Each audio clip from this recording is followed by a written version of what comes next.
Good afternoon and welcome to the September 13th meeting of the Litchfield School District Facilities Improvement Committee. I'd like to call the meeting to order and start with the pledge. I pledge allegiance to the flag of the United States of America and to the republic for which it stands, one nation, under God, indivisible, with liberty and justice for all. Our agenda says that we will start with an update from LMS. So I'm going to actually, Principal Grantham has some details to fill everybody in on where we are with some of the project there, and then I can chime in as we need to. So we had a start of school without full occupation of construction, which has been very nice. And we've had a few minor issues with some previously known facts and some new known facts with the way the systems are operating in the building. We have the new kitchen is up and running and looks fantastic. The kids have been able to get through and have no problems in getting full lunches. And all the systems in the new cafeteria section are working out beautifully.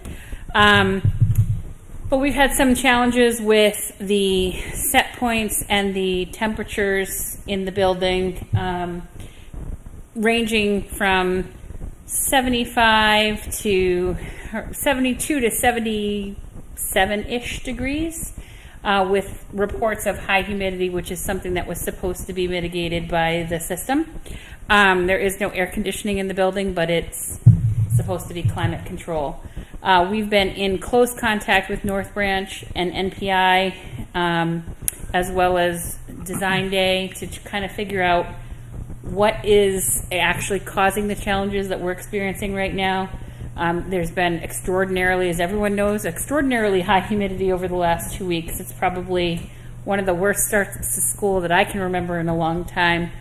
And the system is working to keep up with that. We had a system that had to be brought down for some repairs, and it was the same one that had the shut down back in, was that January, February, somewhere around then? Can't even remember at this point. But our VRF2 had to be taken offline. And then we have one other issue that is happening over the computer room, where there is a harmonics, which we've kind of discussed at this meeting before, where there's a physical sound that's happening in the room. Through discussions today with Homans, NPI, actually two representatives from NPI and Homans, the discussion was that it's a resonance with the corrugated metal in the roof, and where this is the largest unit that we have on the top of the building, it's twice the size of any other unit that we have. So it's causing a vibration, which is very, it's a feeling, it's not a sound. And it's very challenging for poor Mrs. Corbeil, who has been a champ dealing with it. But she has definitely been very frustrated. We have been working to escalate it to kind of find a resolution for her sooner than later, as well as the students in the classroom, because it's a feeling in your ears, it's a feeling in your chest. And the day that we went in and found it, and Dr. Jetty can speak to this, it's an odd feeling. It's kind of like, it's a vibration. It's not a sound. It's a feeling in your chest and your ears, and it would be disruptive.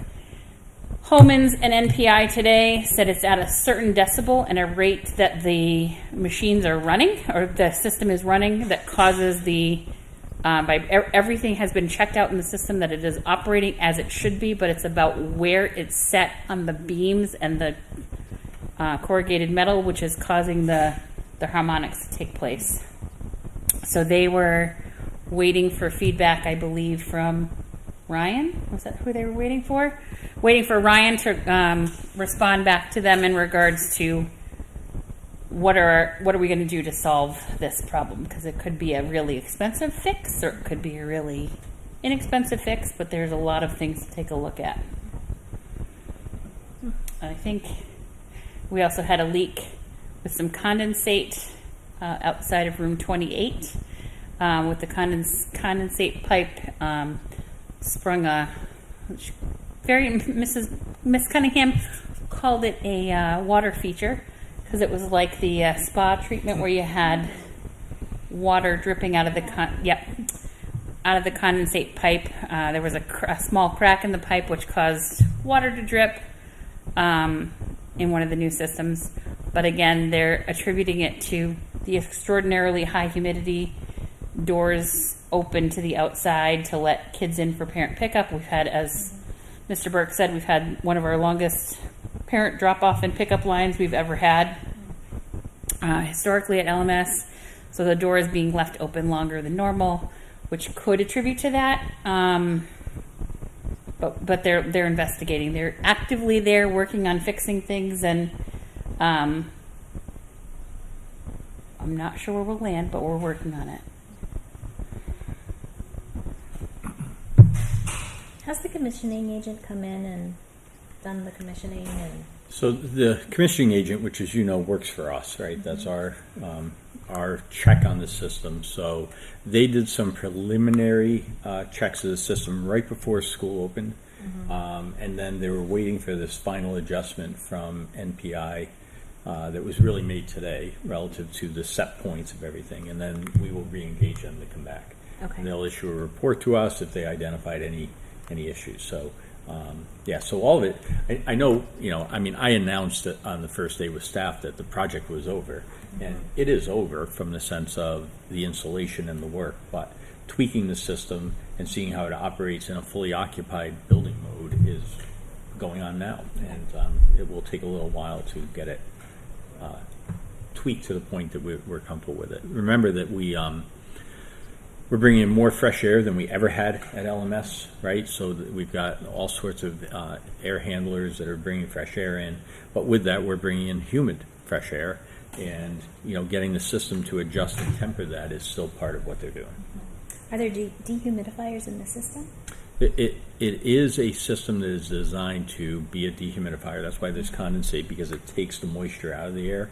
The other thing is there are 4 distinct settings that are on the system. So there's cooling mode, there's a drying mode, there's a heating mode, and there's a fan mode. And we're still working on exactly how to optimize and use those 4 modes correctly and what they all mean. So we learned something today about drying mode as opposed to cooling mode that we didn't know. So I think it'll give us a chance to keep tweaking. And to be clear, the cooling mode is not set as you or I would set our air conditioner at home at, I know I set mine at 69 or 70. They're set at 75 to 80. So it's not air conditioning the building, just to be clear. It's cool, but it's not really cool. Okay. Any other questions about LMS?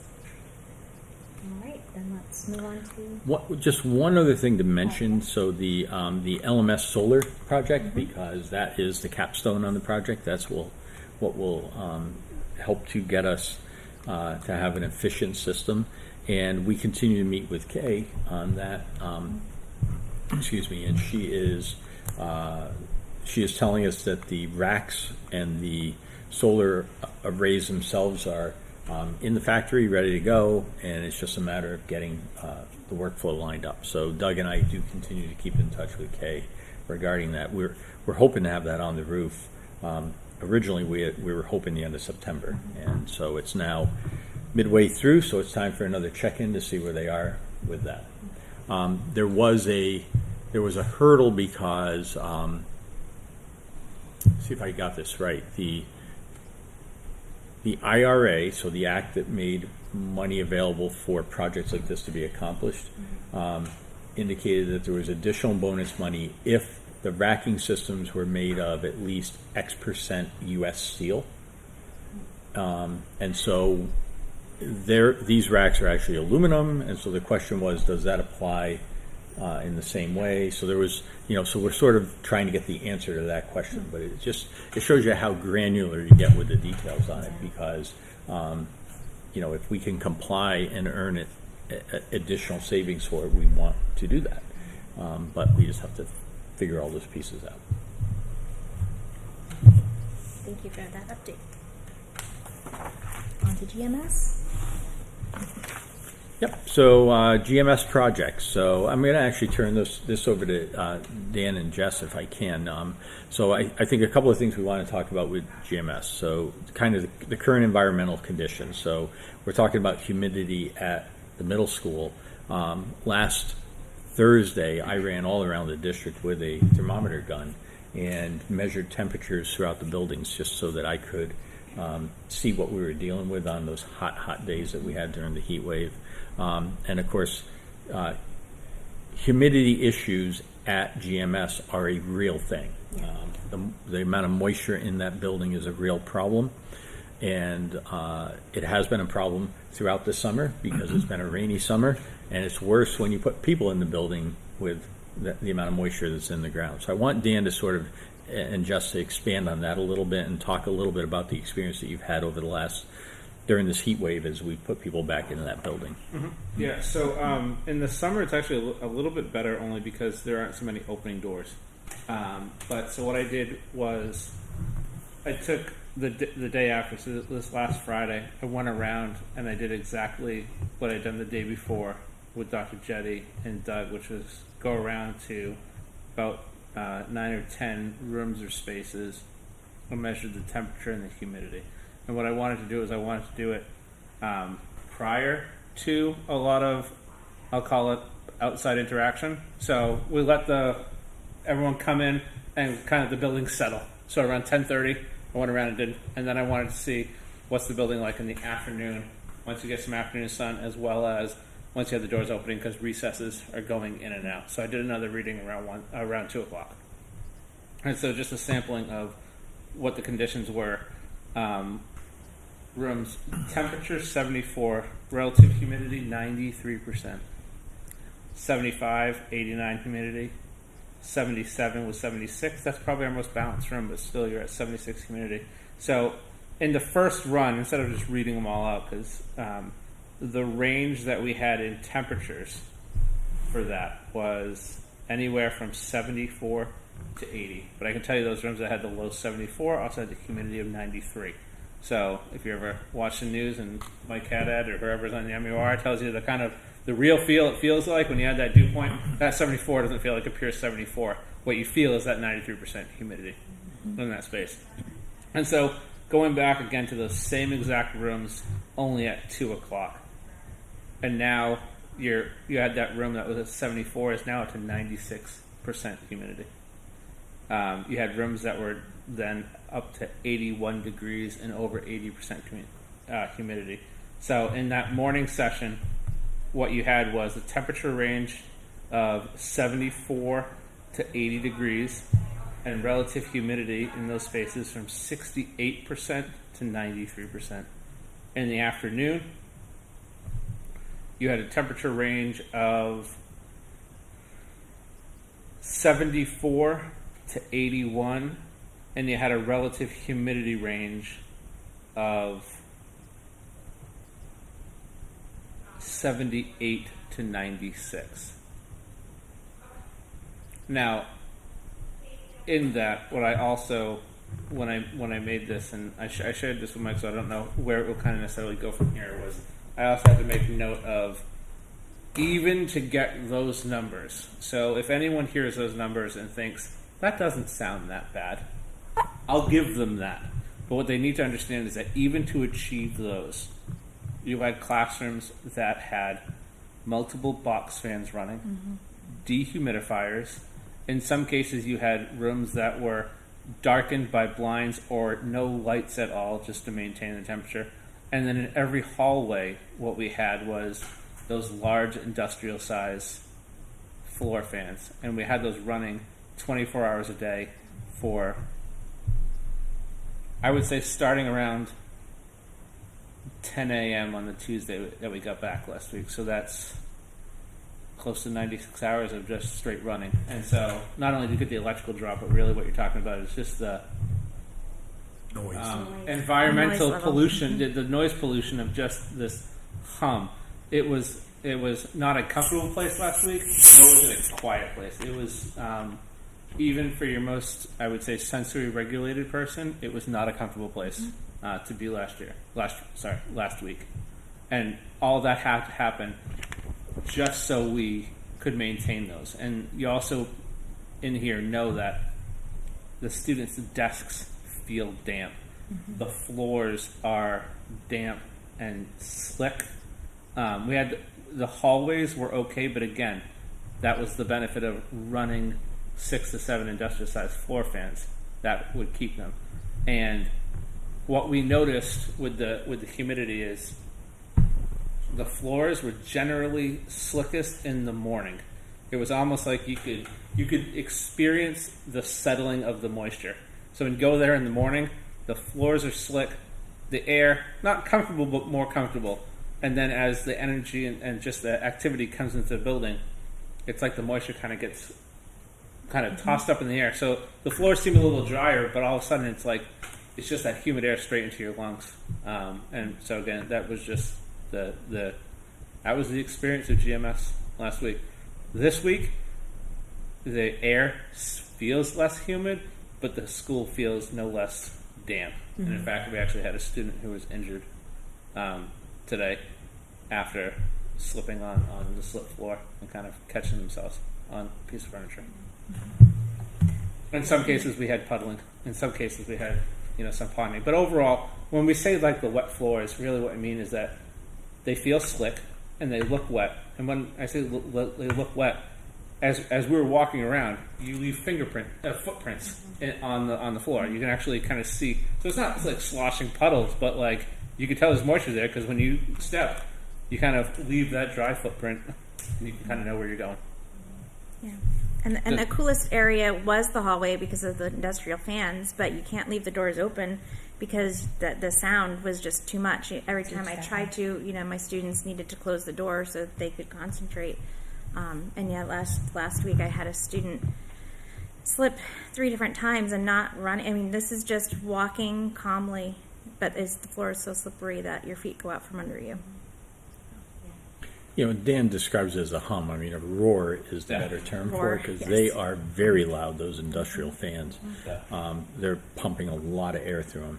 And so several teachers just commented on the need to, it's right outside my door, somebody said, and we can just hear it. Even with the door shut, we just hear this roar all day long. And so it's really important the public understand this. And, part of why I'm reacting is Mr. Latcha's video that was broadcast on Litchfield TV, kind of poo-pooed the idea that there's moisture issues there. And I've invited him to come out and take a tour. He hasn't taken me up on that offer yet. But he needs to see what we're dealing with here. We're not talking about a foot of water. This isn't a biblical flood.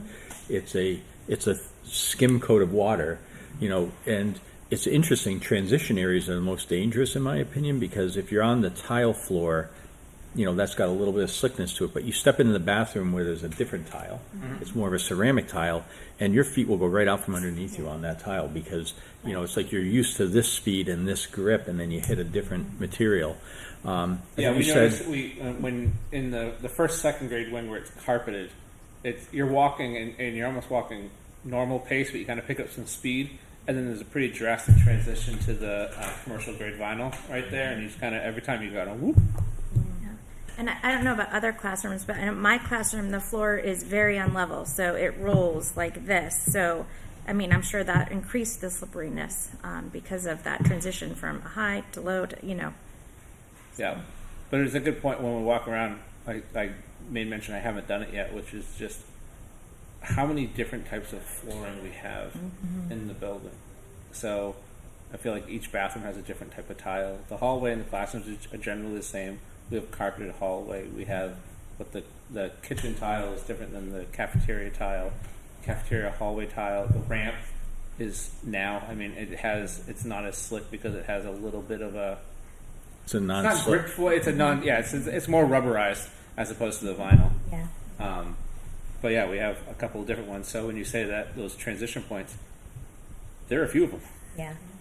The health and safety of our students and our staff is, of course, the utmost importance, but all of this moisture also has an impact on supplies and equipment that's at use. I can't. Yeah, the coffee machines were not happy last week. Right. Because we we don't have dry storage for the paper that we use, for example, right? So Well, again, in order to make it functional, we are able to make it functional, but that means we're running a dehumidifier at constant draw and emptying it. I would guess on average, like last week, we're entering that dehumidifier 3 to 4 times a day. You know, we've done all this energy efficiency at LMS, and then essentially at GMS, the dehumidifiers are running, but it's really pulling. You may as well put them out in your front lawn and run them, and they're going to fill up fast. But with the doors opening the number of times that who they empties do, them that many times a day? So I do have some pictures that I'll share with the group. It's easier in the summertime. We had one of our summer custodians. He also worked our ESY program. So how his day was, he would come in, he'd clock in before ESY started, he'd go around and empty all the dehumidifiers, he'd work ESY, and then his transition from ESY to custodial was to go around and empty the dehumidifiers again, and then he ended his custodial day by emptying the dehumidifiers again. And so actually what I have a picture of is those, the large, not the trash cans, the trash trash cart. the trash carts, and it's a solid third to a half full, and that was just one empty. So so basically, if it's a third, we're filling the equivalent of a trash cart a day in moisture. And again, that was where I said summer, where the building is much more buttoned up, as buttoned up as it can be, because you don't have so much access and interaction with outside. And you can't empty them, you can't, I'm assuming you don't have them walking into a full classroom and emptying the dehumidifiers. No. Well, And also, it was funny because as I walked around, I would ask it, like, are you running the dehumidifier? And they said, well, no, because I didn't want to pump any. Like, that adds heat to the room. And they had to play this, this game of, what's worse, the humidity or the heat? And, the solution for one is by adding more of the other.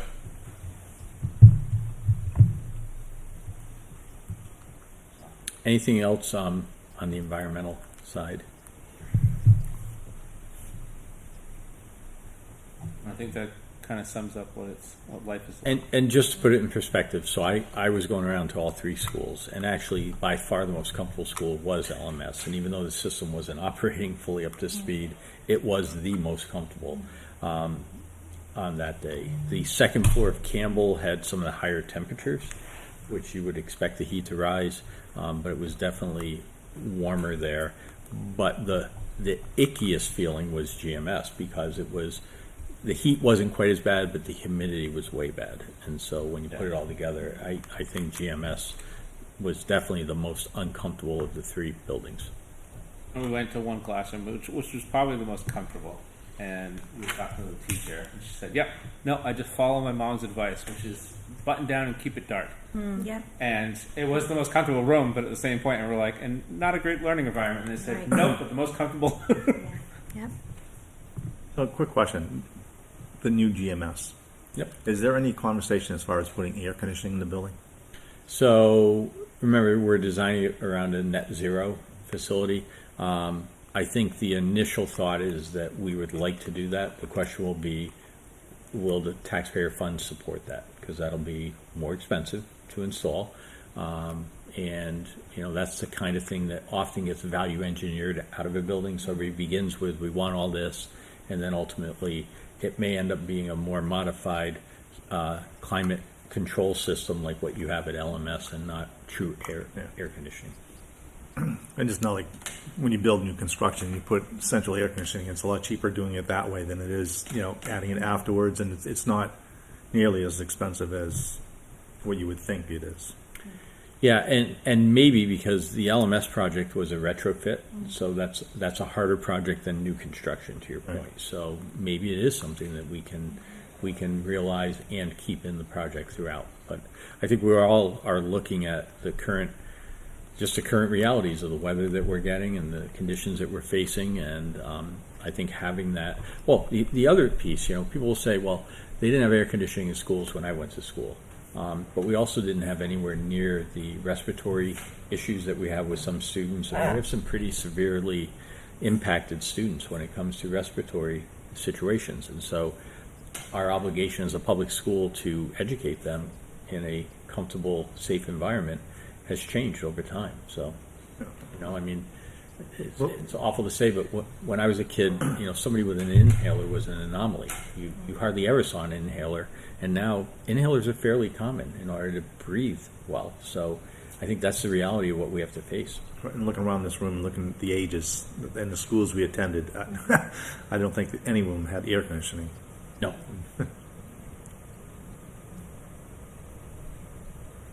All right. Anything else on the environmental thing? So I do want to share with this committee that on opening day, we took all the staff in the district, so high school staff, middle school staff, and GMS staff, put them on buses and drove down to GMS and took tours of the building, and then asked the staff members to submit their survey results on what they saw and experienced when they went into GMS. So I have those. I have 96 people who have submitted that survey, and I'm still in the process of compiling that, so I will be getting that to the school board probably at the next meeting. But it's pretty bleak. The comments that people have about walking in there and the way they felt and what they saw and what they've learned about the building is pretty stark. And one other question that was asked of everybody was thinking about the school facility. So again, trying to focus on the facility itself. If you had a child in grades PK through 4, would you feel comfortable sending them to Griffin?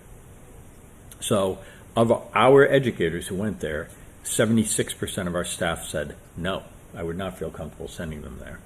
And then when I started to go through, only 4% said, yes, I would feel comfortable sending them there.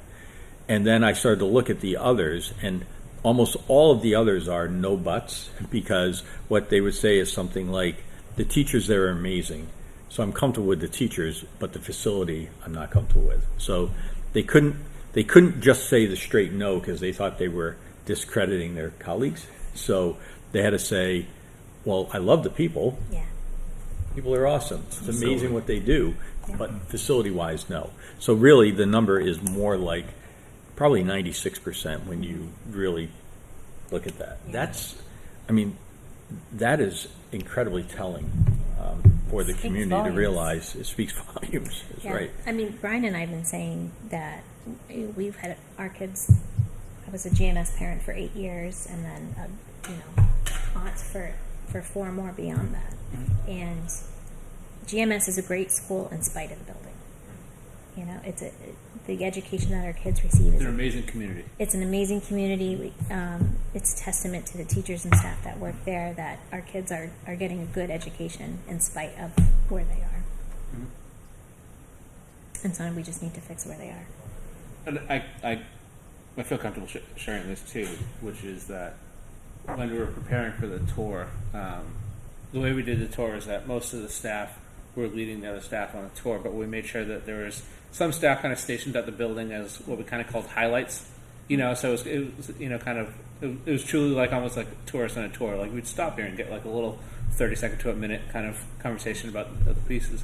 And as I was kind of arranging the staff to do that, some of them were like, well, what do you want me to talk about? And I'd be like, how about the fact that your classroom is like half the size it's supposed to be? Oh, you're like, so there is this ingrained learned normalcy of it, right. And we have to just realize that no, this is not what an elementary school should be, because again, I would say the dedication and the passion and the commitment kind of overrides all that we have to sometimes remind ourselves that no, this isn't right.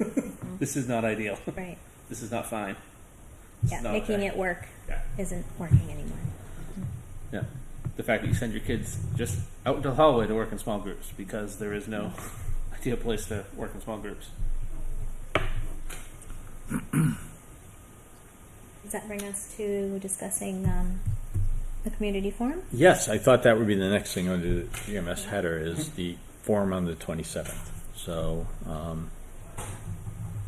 I could probably project this actually.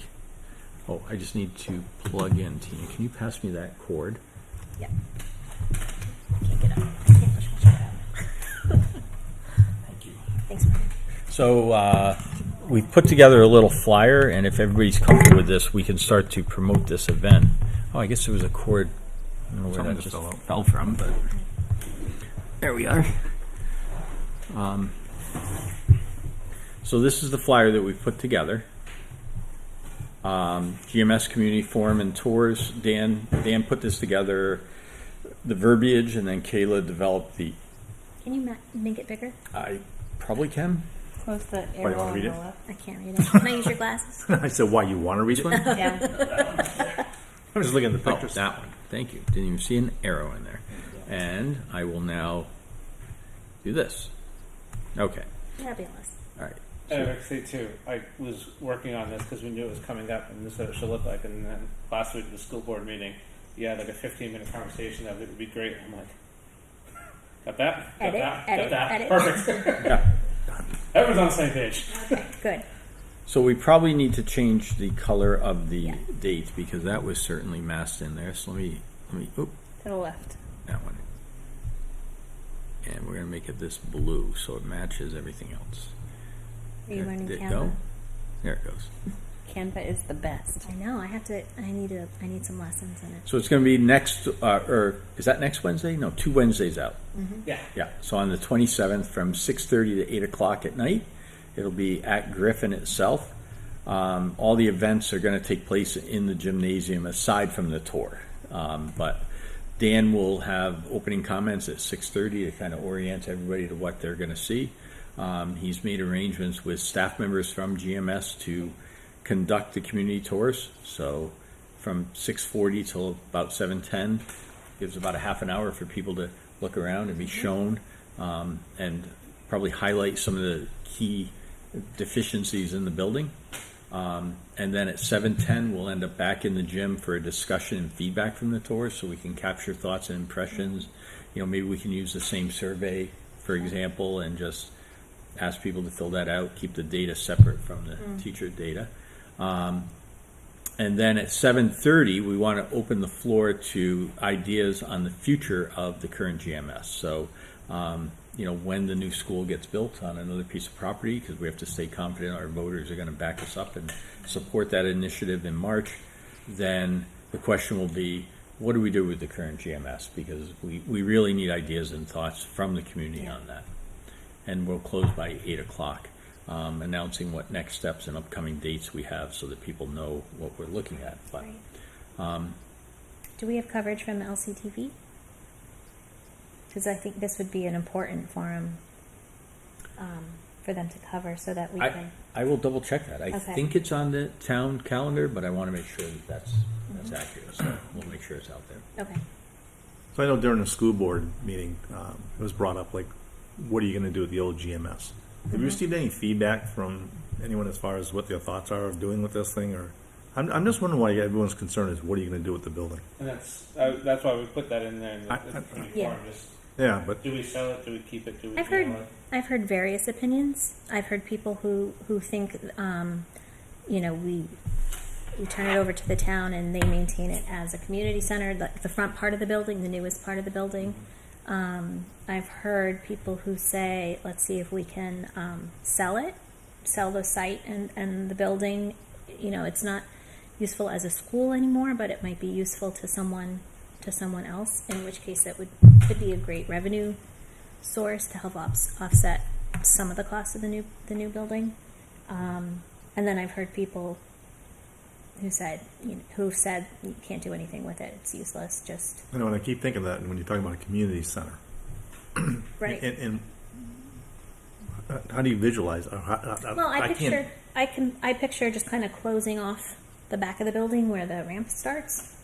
So you have kind of the gym and the cafeteria, and then the 3rd and 4th grade hallway and the front offices. You can use those as classrooms. You could, with the use of the gym, you could have some sports there, some activities and athletic clubs. You could do with the kitchen and the cafeteria. You could have people come in and use it for community groups and events.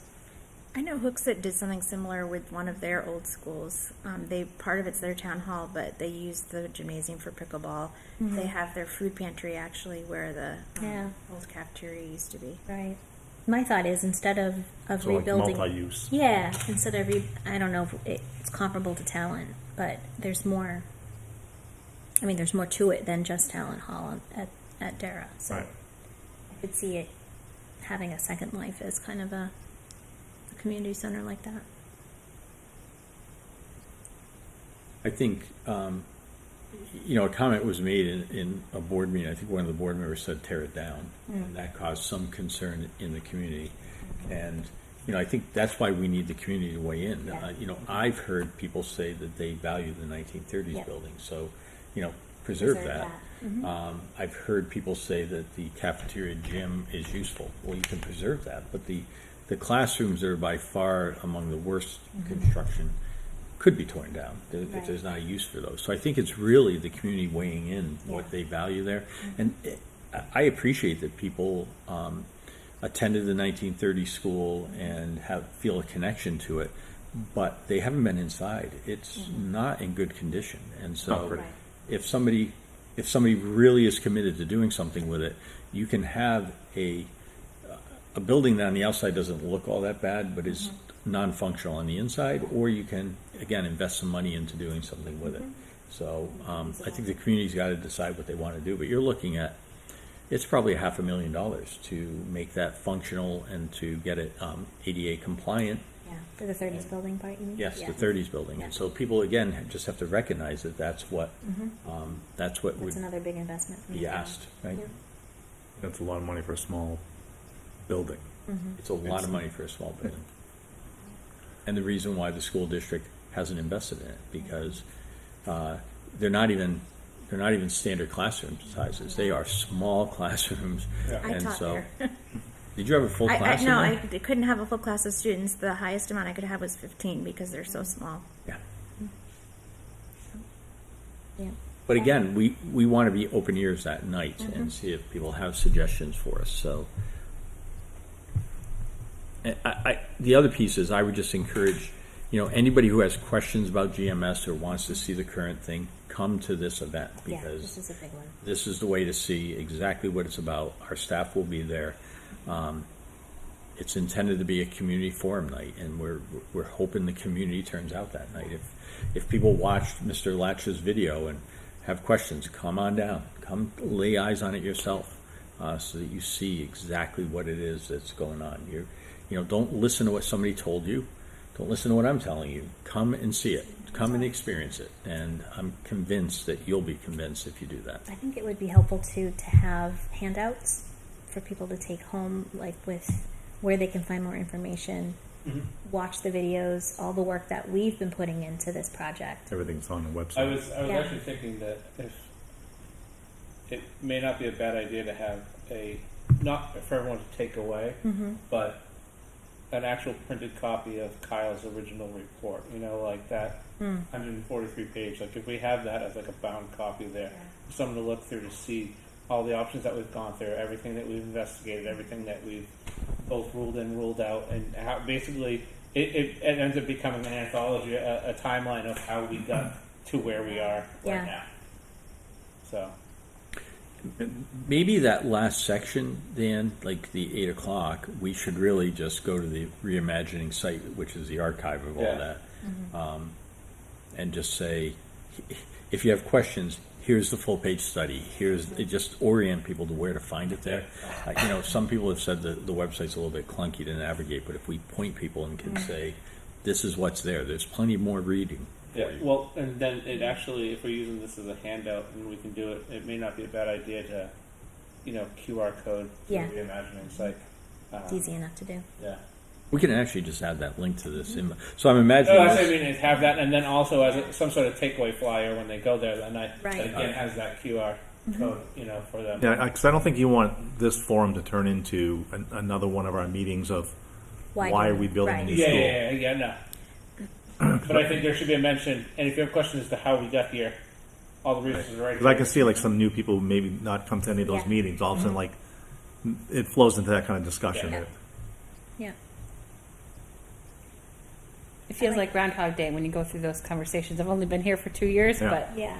Feels like we're coming back to the same conversations Yeah. over and over again about what if we did this? Right. Well, The we looked options at- that we've we looked into maybe those and maybe things. that's part of your part of the welcome or the discussion is, these are the things we looked at and why we ruled them out Yeah. and why this is the best path forward.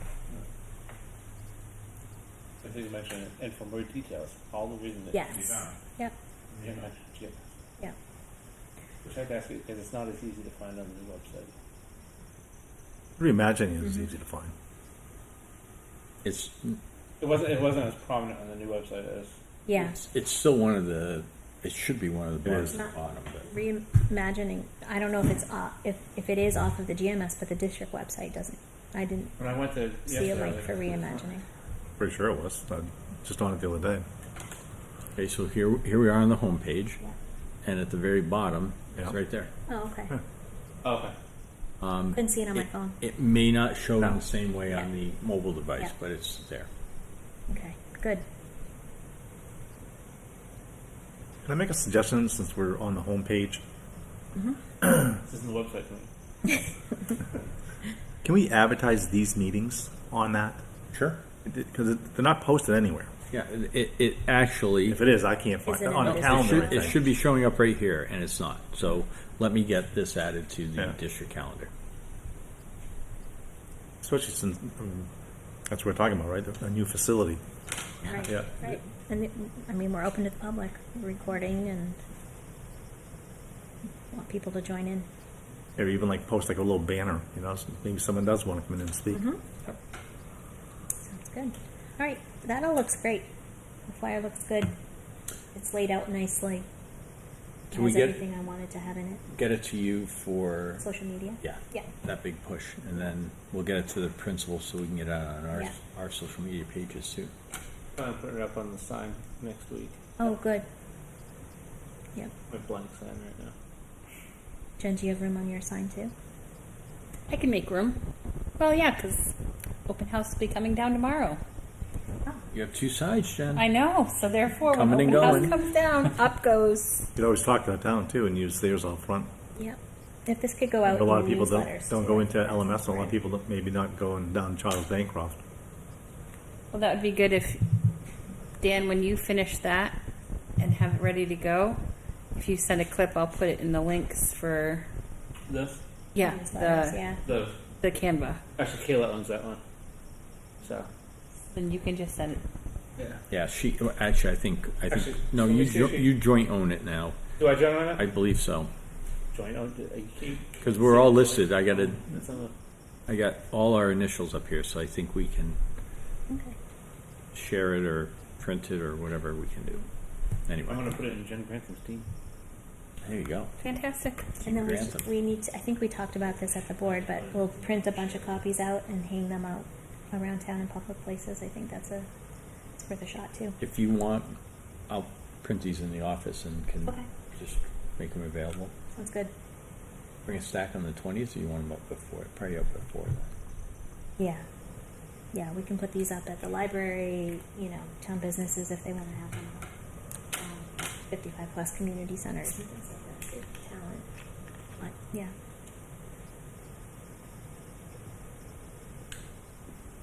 Sounds good. All right. Perfect. Anything else on that topic? And any other questions for us about facilities?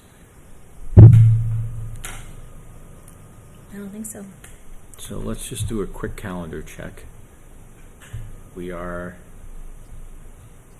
Oh, actually, this will be our next meeting. Yeah. I mean, on the same day, so will we meet in 2 weeks? so I think what we should do, I'm going to suggest that we move this to the night and make it a facilities meeting Sure. forum, do it all at once, right? So Yeah. I'm going to actually drag that down to, gosh, what time did we say? 6? 6:30. 6:30 to 8. 6:30 to 8:30, but that's okay. So this event and this event only, and I'll put to coincide with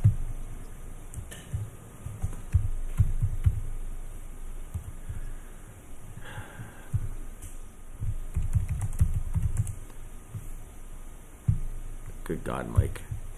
That time of day. Yep. Unless you're all watching me type, stop it.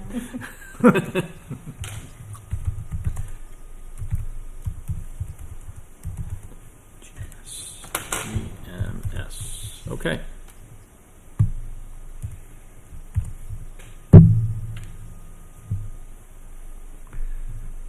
Great.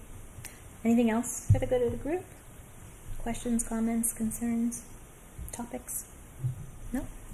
All right. Hearing none, then I'll take a motion to adjourn. So made. Second. Brian, second by Dan, and all in favor of adjourning, say aye. Aye. And that is 600. Motion passes. So our next meeting will be at the community forum on September 27th at 6:30 p.m. at GMS. We'll see you then.